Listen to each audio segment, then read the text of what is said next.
ஆதிக் மாதிரி ஒரு இறங்கி அடிக்கக்கூடிய ஒரு தரலோக்கலான ஒரு படம் பண்ணுறேன், அதுவும் வந்து ஒரு ஃபஸ்ட்டு ஓப்பனிங் போஸ்டரே இப்படி விடுறேன் அப்படின்னும் போது அதுக்கு ஒத்துக்கிட்டு நடிக்கிறாருல, எனக்கு தெரிஞ்சு அதுவே பெரிய விஷயம் தான். அதுவே நீங்கள் சொல்கிற மாதிரி அந்த சகிப்புத்தன்மைலாம் தாண்டி வந்துட்டாங்கன்னு நினைக்கிறேன். இல்ல அது அதான் சொல்றேனே, இந்த ஒரு டயலாக் ரீதியாவோ இல்ல இதெல்லாம் அடுத்த கட்டத்துக்கு வந்துடுறாங்க. உழைப்பு ரீதின்னு ஒண்ணு இருக்கு இல்லையா? நான் ஏன் திருப்பி திருப்பி கமல் சார உள்ள கொண்டுட்டு வரேன் அப்படின்னா, ஏதோ ஒரு இடத்துல வந்துட்டு இப்ப கமல் சார் மாதிரி அஜித்தாலயோ இல்ல வந்துட்டு விஜயாலயோ ரஜினியாலயோ வர முடியாதுங்கிறத விட்டுருவோம். நம்ம அதுக்குள்ளேயே நம்ம போ தேவையில்ல. ஆனா ஒரு கமர்ஷியல்ல ஒரு வெரைட்டி இருக்கு இல்லையா? இப்ப ரஜினி அவர்களே நான் திருப்பி திருப்பி ஏன் பாஷா, முத்து, படையப்பான்னு சொல்றேன் அப்படின்னா, இந்த டைம்ல அவர் எடுத்த ஒரு மெனக்கெடல்னு ஒண்ணு இருக்குல்ல. இப்ப படையப்பால வந்துட்டு ஒரு பேர் பாடியா நடிக்கணும்ன்ற அவசியமே இல்ல.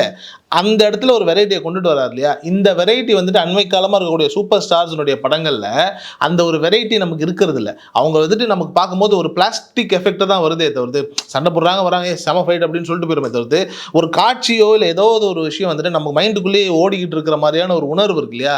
அப்படிப்பட்ட காட்சிகள் வந்துட்டு எடுக்கிறதுல ஒரு சிரமம் இருக்கு. இவங்கள மாதிரியான ஒரு சூப்பர் ஸ்டார்ஸ் வச்சு பண்ணும்போது ஒரு சிரமம் இருக்கு. அந்த சிரமத்துக்காகவே என்ன பண்றாங்கன்னா, ஒரு கண் துடைப்பு மாதிரி டக்குன்னு நம்ம சில படங்கள் பார்ப்போம். ஒரு 2 1/2 மணி நேரம் 3 மணி நேரம் முடிச்சுட்டு எப்படி போச்சுன்னே தெரியல. சூப்பர்னு சொல்லிட்டு வந்துரும். அந்த படத்துல ஏதாவது ஒரு காட்சி ஞாபகம் இருக்கானா? எதுவுமே ஞாபகம் இருக்காது. அது ஆல்மோஸ்ட் ஒரு ஜித்து வேலை மாதிரி தான் வச்சுக்கோங்களேன். நம்மள ஈஸியா கடந்து கொண்டு வந்துருவாங்க.